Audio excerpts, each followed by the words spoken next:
P T I chairman Imran Khan video link سے خطاب کر رہے ہیں۔ کن موڑ پہ کھڑی ہے، ڈیفائننگ مومنٹس ہیں پاکستان کے۔ ایک قوم کامیاب ہوتی ہے یا نہیں ہوتی، اس کی بنیاد رکھی جاتی ہے انصاف پہ۔ رول آف لا انگریزی میں اسے کہتے ہیں، قانون کی حکمرانی کہتے ہیں۔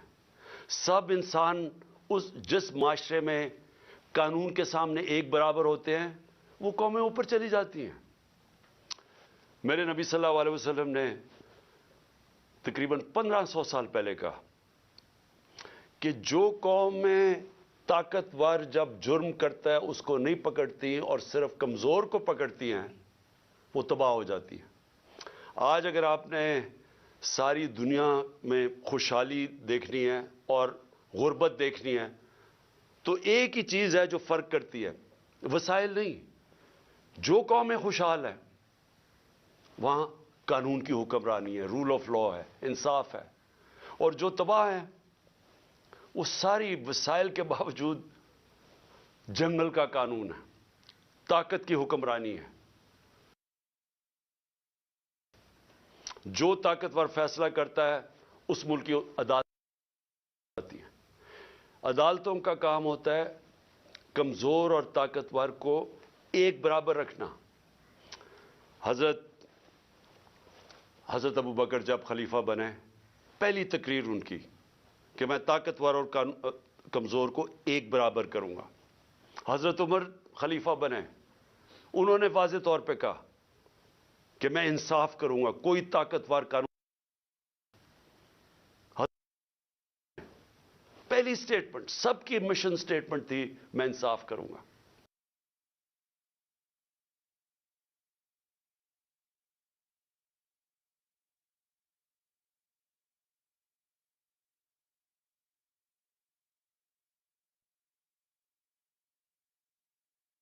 ان کی بات نہیں سنتی، ڈنڈوں سے سپریم کورٹ کے چیف جسٹس کو اٹیک کر کے بھگایا انہوں نے۔ پھر پیسے چلائے باقی ججز کے اوپر، بریف کیس چلے، کوئٹہ بینچ کو خریدا گیا، ٹیلی فون کر کر کے فیصلے لیے کہ جج صاحب اس کو فلانے کو اتنی قید کرنا۔ عادت پڑی ہوئی ہے ان کو کہ اپنے ججز اپنی جوڈیشری کو کنٹرول کرے۔ کوئی انصاف اس ملک میں نہ آنے دیں، کیونکہ جو طاقتور مجرم ہوتا ہے وہ ہمیشہ اپنے آپ کو قانون سے اوپر رکھنا چاہتا ہے۔ مارشل لاء لگتا تھا، قانون ختم، انصاف ختم۔